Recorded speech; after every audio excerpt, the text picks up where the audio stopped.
everyone. I'm Irma Baker. Welcome to our show. It's wonderful having you viewing us today, and I'm sure you're going to enjoy meeting some people here that, who knows, maybe in the future, another month or so, you just might be one of them. What we have today are guests from Toastmasters of Wadsworth, and we're going to find out all about it and how you can get involved. So, Mark, so glad to have you with us. It's a pleasure to be here. This is Mark Graziani, and he has brought several other members of Toastmasters. So how about interviewing? I'm doing the interviewing. If you would introduce our other guests. Thank you. This is Ed Pleasant. He's a member of Wadsworth Toastmasters along with me. And on the end is Carolyn Hartzler. She is the president of Wadsworth Toastmasters. Well, it's wonderful to have all of you with us today. And I had the pleasure last week of tuning in via Zoom to one of your meetings. And I was so impressed. I was impressed for a couple reasons. One was just how casual it was. You know, sometimes when people think of joining an organization, they think it's going to be, oh my gosh, do I want to go in? Are they going to like me? Is it going to be okay? And you were all just so welcoming. And the other thing was that the things that you were doing in that meeting, the prepping and such, just seemed to be helpful to anyone in any kind of a speaking position or opportunity. So here I am rambling on and on, but Mark, I'm going to ask you first, how about telling us just what is Toastmasters? Okay, well, Toastmasters was founded almost 99 years ago by a guy named Ralph Smedley. And he, at the time, was an employee of the YMCA, the Young Men's Christian Association. And he realized at the time that the young men of that day did not have public speaking skills, that they were lacking in these necessary skills for the world that they lived in. So at the YMCA where he worked, he created a little group to practice public speaking.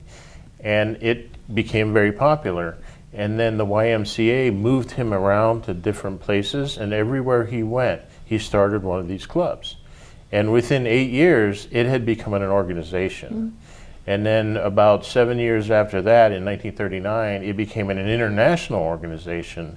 So today, Toastmasters is in every country of the world. There are branches in pretty much every city, every locale.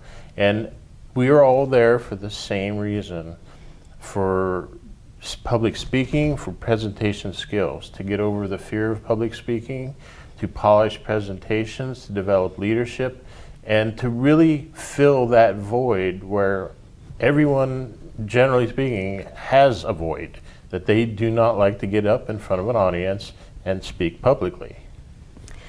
I was looking up some information in preparing for today's discussion, and I read a statistic that said about 75% of the population are afraid of public speaking. Very much so.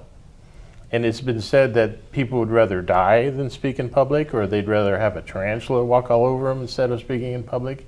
And it is the number one fear. And that is why we're here. It's not a group for any one person, it's a group for everyone. Young, old, professional, non-professional, intelligent, educated, not so much, it doesn't matter. We are all there for the same reason, to be able to get up in front of public and speak well, speak eloquently, and deliver our message, whatever that message happens to be.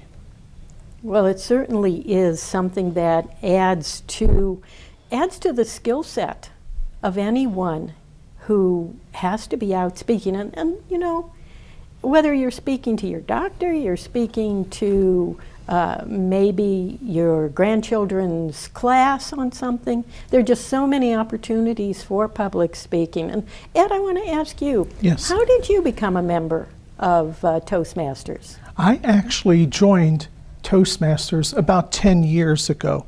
That was with the former Fairlawn Toastmasters Club, and our membership declined very dramatically, first and foremost because of COVID. And actually, December of last year, we decided to close the club. However, we had joint meetings between Fairlawn and Wadsworth. And so even approximately 3 years ago, online in a virtual meeting, I became acclimated with it, and I saw that Wadsworth is uniquely situated, that even in the midst of a post-COVID environment, we have strong numbers, and not only that, we have a group of very talented individuals that are able to, even at the very granular level, to be able to help folks to be able to improve their public speaking skills. For me, when I arrived first at Toastmasters, if you'll pardon the pun, I could barely talk. I was told when I joined the swim team 30 years ago, Ed, when you first joined us, you could barely swim. By analogy, I could barely talk. By that, what I mean is when I had to basically speak in front of even, say, a dozen individuals, I basically froze up. It was a morbid fear. And I confronted that, and now I'm able to do, at a minimum, like table topics, very, very comfortably. I'm able to prepare what we call a back pocket speech, where it's one that you've done a number of times before, and I can deliver it moderately well without too many ums, say 3 or 4 or 5 minute speech. And I feel that comfort level that I can do it. And that also helps me in my career as well. I hope I've answered your question. Oh, yes, you have. But now that you bring up the mention of a career, what is your career? I'm a CPA. I do accounting work, accounting and auditing. I'm a former certified bank auditor and a certified public accountant presently. So that means that you are interacting with new people all the time. Yes, I am. And I have to ask questions. Sometimes they can be uncomfortable, especially about the numbers, the trends, and I have to be able to convey that basically in a way that is non-threatening, and also to help build trust and to elicit further questions from both of us, especially where it's very relevant and necessary. Then it has certainly helped you in your job, too. Yes, ma'am. Yes. And Carolyn, what about you? You are now the president of the organization. Did you ever think that's what you would be when you first joined? No, absolutely not. And I was a part of the group for quite a while before I stepped into that position. I started Toastmasters it was 2015. And at the time, I was no young chick. I was well into my 50s. And I knew that my self-image was really weak, and I had a lack of confidence, and I wanted to grow inside and become more confident and, just better prepared for life in various ways and running a business and the things that I'm doing now. And so that's why I started. And Toastmasters not only helps us with public speaking, like speaking with a group or in front of a group, but it's just learning leadership skills and learning interpersonal skills and just building our own confidence, if nothing else. And that's what it's helped me with so much. Well, it certainly sounds like it could help just about everyone. Yep. And one thing I forgot to ask right at the beginning, Mark, I should have asked you right away. Where does the group meet? We meet at the Wadsworth Public Library. We meet the first, third, and fifth Tuesdays of the month. So depending on how many Tuesdays the month has, sometimes we have 2, sometimes we have 3 meetings a month.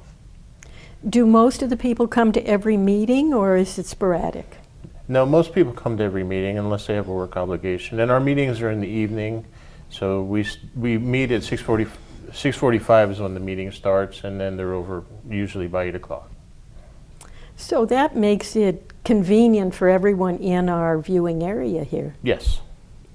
It's a centrally located environment, and it's in the library, and they have nice meeting rooms there, and we have a great time.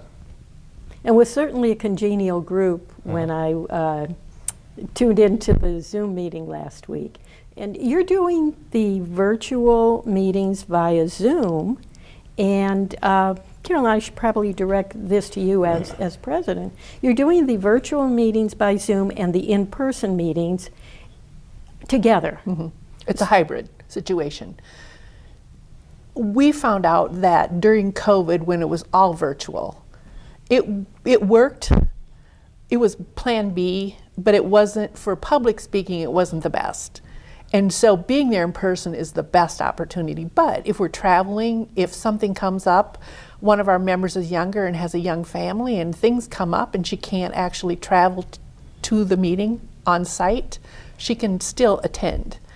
And so that hybrid option really helps make it, for our busy schedules and things come up. But being there in person is the best. You bring up a very good point. The fact that members of Toastmaster can stay in touch even if they're on the road, even if they're visiting family like Florida or California or wherever they happen to be. All they need is a smartphone or a laptop computer with internet, or going to the library wherever they are and tuning in. We recently had a member that was on vacation, and she dialed in, or not dialed in, but she joined us from, was it Florida maybe? Somewhere. Yes, Florida.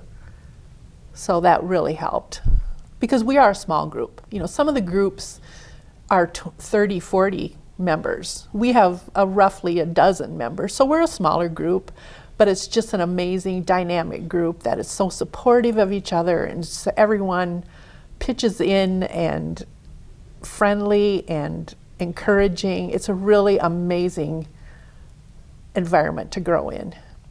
Well, tell us a little bit about what happens at a meeting. If somebody who's watching this program right now thinks, that's sounding pretty good, I'd like to check into it.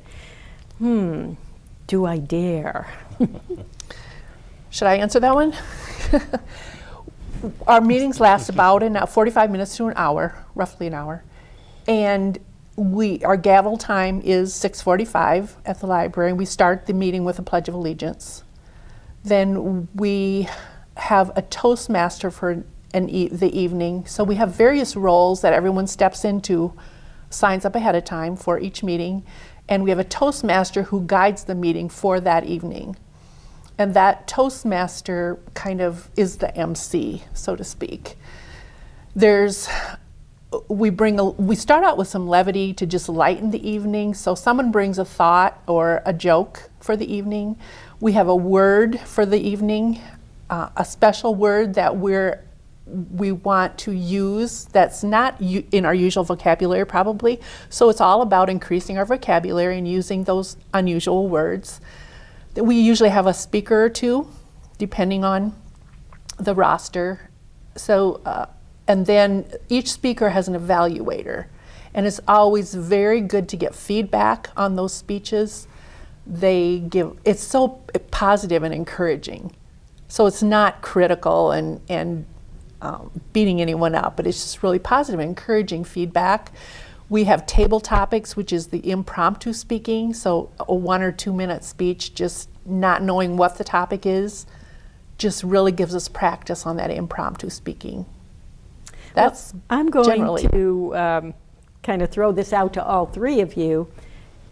Give me some examples of what a table topic might be or what a speech topic might be. Are they assigned topics? No, they are not. The speeches can be on anything. Some people have presentations they need to do at work, so they can practice them at Toastmasters. The average speech is 5 to 7 minutes, but they don't have to be 5 to 7 minutes. For example, next week I'm giving one that's 25 minutes. And it's a talk that I'll be giving later on in the month of March. So it's just a place to practice it, to go through, to iron out all the bugs, and then get constructive feedback on, you could change this or do this a little bit better. And it's just a great place to practice. You can, just for your own edification, or if it's furthering your career or helps you out at work, whatever the case is, the sky's the limit when it comes to whatever topic you want. Oh, that really opens it up to everyone. who's interested, because everybody is an interesting person, at least that's what I've found, that people all across the board are interesting and have something to offer, something to share. And Mark, you mentioned that this presentation, this talk that you're going to give next meeting, Yes. that you're going to be giving it somewhere else Yes. later on, so as a Toastmaster or in your career? It's at the Wadsworth Rotary Club. So I wrote the speech and I'm practicing it next week, and then later on in March, I'll be giving that presentation to the Rotary Club here in Wadsworth. And by profession, you're a lawyer, you're I an am. attorney. How have you seen Toastmasters affect or have any influence over your career? Well, most people know what they know about attorneys by TV, and that may not be representative of what attorneys actually do. So they see the excitement on TV, but they don't see long hours of legal research. And part of the problem with me in particular was I can spend very long hours just researching things. And so I tend to become a hermit when I do that, so I don't talk. I don't talk to anyone. And so in order to keep this skill and hone this skill, especially going to court and being in front of a jury and things like that, I wanted to constantly practice, because even people that have been in Toastmasters for very long periods of time and are very accomplished speakers, if they take a hiatus, they can actually get rusty. So to keep it fresh, to constantly be given feedback on you could do this a little bit better, do that a little bit better, then that's why I stay in Toastmasters, because I want to constantly hone that skill. And if you watch videos or YouTube videos of people who are just absolutely dynamic presenters, just what you aspire to be, and the only way to get there is to constantly practice. So it doesn't really matter then if you think you're not a very good speaker, you're welcome in the group. Absolutely. I encourage the viewers to think of the worst presentation they've ever heard. Just speaking in a monotone, saying every other word, just the absolute worst they can think of. They don't remember what the topic was. They don't remember what the speaker looked like. All they remember was an awful presentation. And so that speaker failed to deliver their message. So in order to be an effective communicator, to get your message across, you need to present it in such a way that the audience can receive it. And the way to do that is through Toastmasters. We've had people that were accomplished natural public speakers be there, and we've had people that were so shy that they didn't say a word the whole meeting. And that's fine. That's what we're there for, is to hold each other up to all become better speakers. And because you are at the library, you're in a very comfortable environment. Yes. Carolyn, I want to ask you, go back to what you were saying before. You said that it helps you in running a business. Can I ask what kind of business? Well, for me, I'm in a mindset coaching business, mentoring and coaching and the mindset transformation. And so having confidence and having that. I also work with some real estate or property management for some properties that my husband and I had purchased. And so networking with other people, connecting, just communicating, even a one-to-one, it helps. It doesn't have to be all about speaking in front of a big audience, because it's not. Ed, what about you? What do you think has been the biggest advantage that you've received from Toastmasters? I would say the ability to stay focused, or at least be better at staying focused, and to be able to talk about something and have a well-defined beginning, middle, and end that wraps it around and sort of summarizes the key points. And I tell you, during the first half of my life or so, I really struggled with that. I also struggled with too many ahs, ums, and other filler words. At Fairlawn Toastmasters, one of my great colleagues and actually a mentor, said, Ed, I guess that with all due respect, I could nickname you the Wizard of Oz. And I took that with pride, because I take a look at where I started more than 10 years ago and where I am now. And I'm not the most polished speaker. There are a lot of very, very gifted speakers. In fact, some people will join multiple clubs and even perhaps an advanced club. An advanced club, that would be like where if you want to become a professional speaker or motivational speaker, where people are paying like thousands of dollars to actually listen to your message. But it runs the whole gamut from the nervous person that has a hard time even saying hello to someone who could basically run for public office and probably win, and everything in between. And I'd like to point out that for me, I look back on it, and when I compare it to college credit hours, so many hundreds of dollars per semester hour, and well worth it. And you take a look at the very, very nominal cost to join a Toastmasters club, a very, very minute fraction of that. And I have to tell you, I consistently, meeting in and meeting out, I get great value for my money, and that's what brings me back for more, and that's how I continue to grow. And I can't say enough good things about Toastmasters as a whole and Wadsworth Toastmasters Club individually.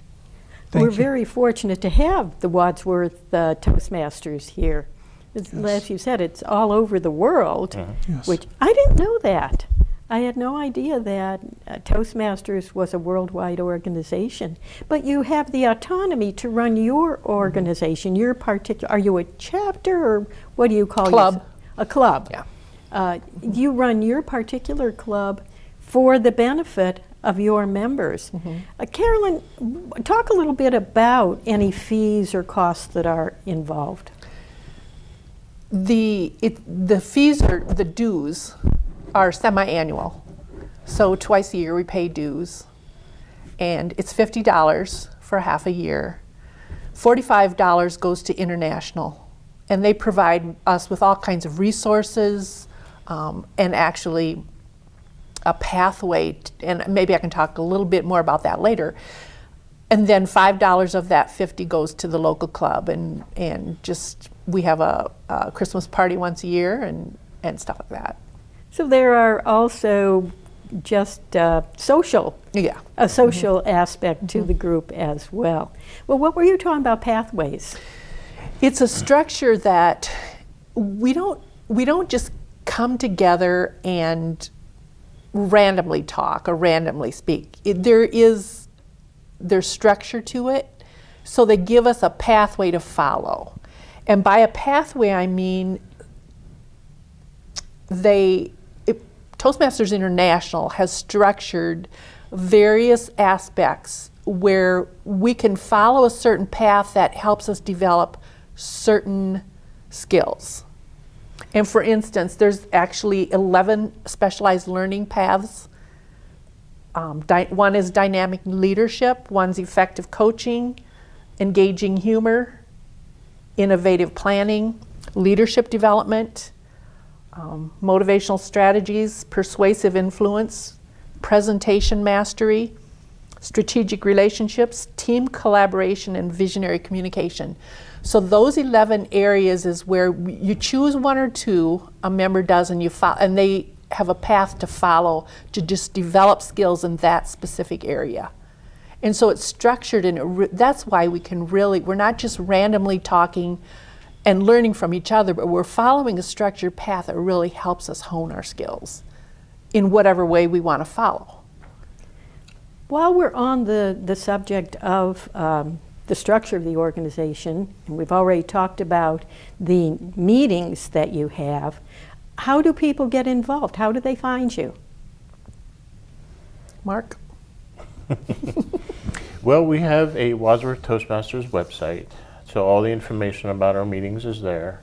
And you can just Google Toastmasters in general, Toastmasters International, and they have a Find a Club button on their website, and you just type in your zip code, and here we are.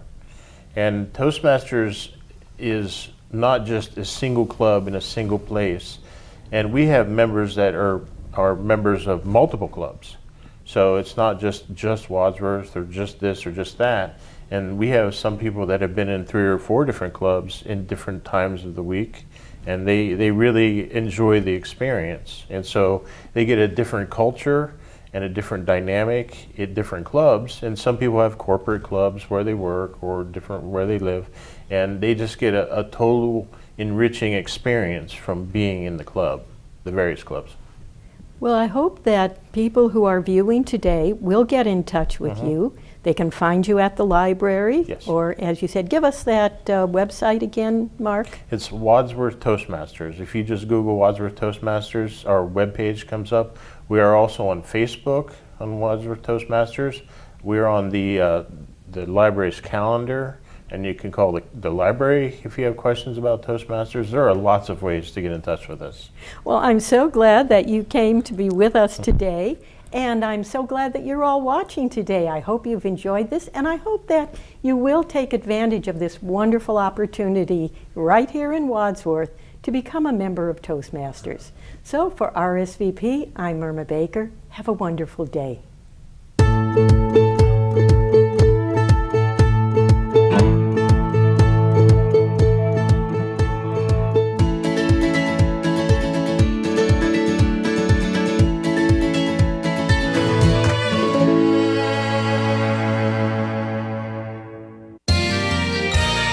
You are watching WCTV, Wadsworth Community Television.